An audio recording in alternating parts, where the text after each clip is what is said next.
watching Bengals Breakdown by Chat Sports, and I am your host, Stone Shields. Coming up on today's show, we're going to be spending some time talking about Trey Hendrickson and talking about Demetrius Knight Jr. There is a guy that has a social media presence on Twitter that claims the Bengals and Trey Hendrickson are close in terms of reaching a new contract.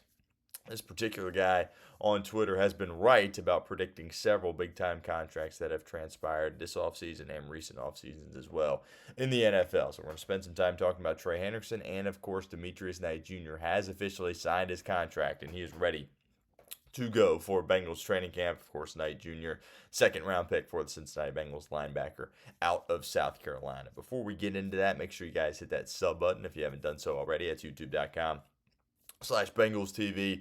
Approaching 20,000 subscribers here at the channel. We are trying to get to that mark before the beginning of the preseason. So through training camp, I think we have about less than 500 subscribers to go. So help us out. If you haven't hit that sub button, do so already, please, and thank you. We'll have you covered all off season long and, of course, all season long as well. And finally, it won't be long before we have some real nitty-gritty stuff to talk about as it pertains to Cincinnati Bengals and things transpiring on the football field. So hit that sub button if you have not done so already.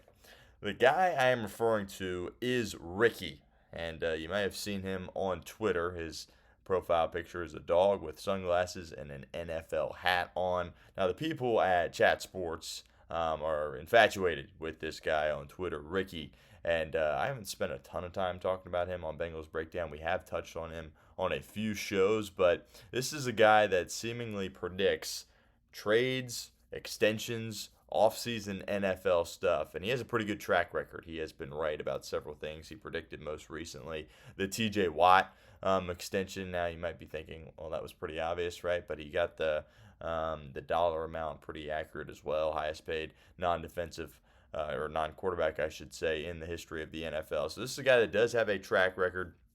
Has about 37,000 followers on Twitter, and in his bio it says he is a former insider. So perhaps this is somebody that still is tight in the NFL circles and knows what is going down. Perhaps is somebody that is very famous that we just don't know, but he's hiding behind this Ricky guy on Twitter. And as I mentioned, he has been right about several things. But as it pertains to the Cincinnati Bengals, this is what he posted on July 17th, a couple of days ago. And the post says, "White Boy Edge Rusher Summer Update. I heard there's been real progress and positive momentum on a Trey Hendrickson deal. No timetable, but it's still a step in the right direction as the Bengals and Trey Hendrickson recently re-engaged talks.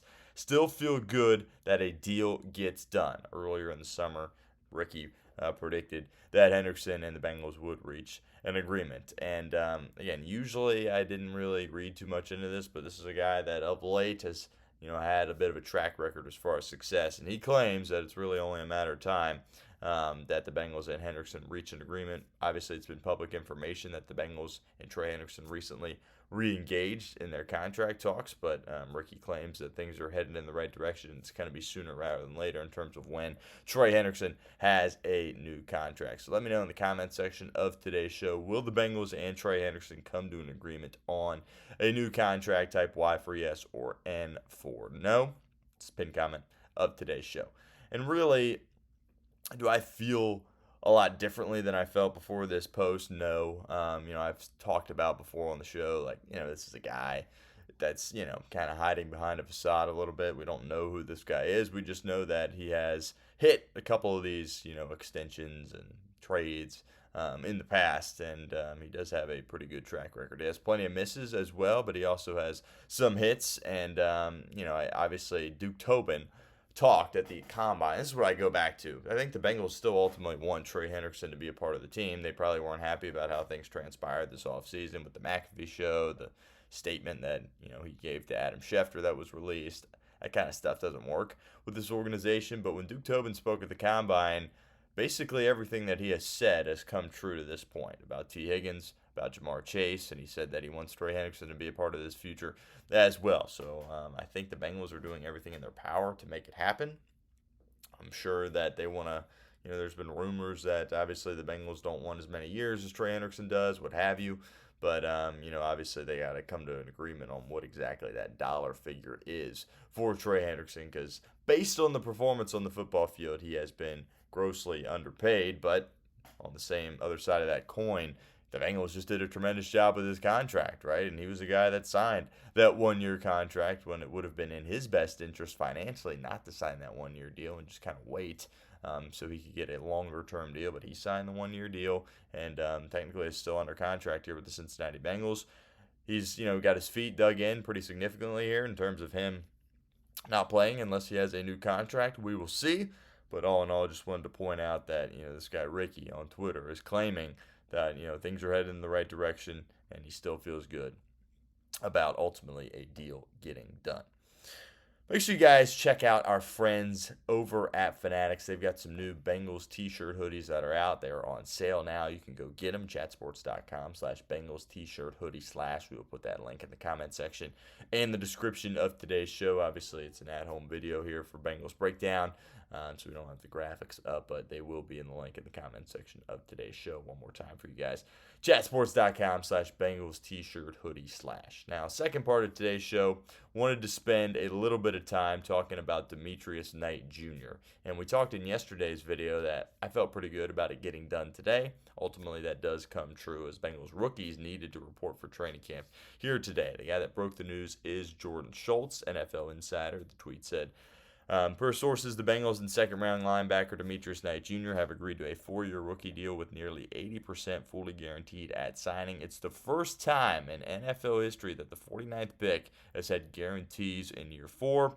With Cincinnati's rookies reporting to camp today, the standout linebacker out of South Carolina is now officially under contract and ready to go. It's kind of the way the NFL is developing here over the years as far as more guaranteed money going to these second-round rookies. And as Schultz pointed out, kind of a record-breaking deal. That 49th pick has guaranteed money going into year 4. But I think, don't be taken aback by that. I think it's something that's going to become a lot more common here in the NFL as years go on. You're going to see these second-round picks taken care of a little bit better than they have been in the past. And ultimately, this is just kind of the beginning. And we kind of saw that with the first couple of picks in the second round getting fully guaranteed contracts. I believe it was Houston and then Cleveland as well doing that. But Demetrius Knight, he's ready to go. That certainly is a positive sign. We expected this, but the Bengals, of course, took it to the deadline as they typically do. Also, props to him for sitting there saying, yes, this is a good deal. I'm going to take it. This, by the way, has the new language in the contract that Shemar Stewart and his team are all bent out of shape about. This contract for Demetrius Knight has that same language in it, and the Bengals are giving him more money up front. And we talked about in yesterday's show how it definitely felt like that could be a negotiating tactic for Cincinnati with Shemar Stewart. Like, hey, if you do take this language for us, maybe we will increase your how much money you get immediately when you sign. Now, Kelsey Conway had an interesting report this morning. She tweeted out, context when examining why the Bengals and Demetrius Knight were able to get a deal done, but not Shemar Stewart. The Bengals are giving Knight 75% of his signing bonus upon signing in exchange for the new language. Now, Schultz said 80%, somewhere in that area, 75-80%. She then goes on to say they have not offered that percentage to Shemar Stewart per sources. That is pretty significant. I don't know why. Maybe they're frustrated with how Shemar Stewart has handled the process, and they were a lot more happy with how Demetrius Knight has handled the process. Knight, of course, signed his injury waiver, was practicing with the football team, and, ultimately has handled the offseason a lot better than Shemar Stewart. Stewart hasn't done any of those things. We have not seen him out on the football field. So what's your one-word reaction to Demetrius Knight Jr. signing his contract officially earlier today? He's ready to go. And he'll be working with the Bengals come training camp, and I fully expect him to be that starter alongside Logan Wilson in Al Golden's defense. But back to Shemar Stewart, kind of interesting that Cincinnati, according to Conway, has not offered that kind of deal to Shemar Stewart. Why? I don't know. I would assume it's because he hasn't handled the offseason as well as Demetrius Knight Jr. has. But doesn't look like there's anything that's going to get done with Shemar Stewart anytime soon. This is going to be something that continues to drag on. And it's unfortunate because Joe Burrow earlier in the offseason kind of alluded to the fact that, yeah, there's less distractions this year because it's just one, referring to Trey Hendrickson as opposed to several. Last year it was Higgins, Hendrickson, and Chase. And now it's just one, but it's really not just one anymore because Joe Burrow obviously didn't see this coming, but nobody did. But Shemar Stewart is now a guy that is a distraction for this football team as well, and it doesn't look like he's going to be ready to go when the whole team comes to Cincinnati and starts training camp on Wednesday. So that certainly is a tough scene there. But wanted to fill you guys in on all the latest kind of rumors circulating the Bengals right now. Pretty significant. That report earlier, obviously, from Trey Hendrickson. We will see if that comes to fruition, if Ricky's going to be correct again, or if that is just a swing and a miss by Ricky. Again, we don't know who exactly he is, but he has had a pretty solid track record. And, of course, wanted to touch on the fact that Demetrius Knight Jr. Has reached an agreement on a contract, and he's ready to go. And I am really, really fired up about what he can do for this football team this year and beyond. I think the Bengals really did a nice job with that pick. If you made it to the end of today's video, we appreciate you. You're a real one. Show your support for us by liking today's video for me right now.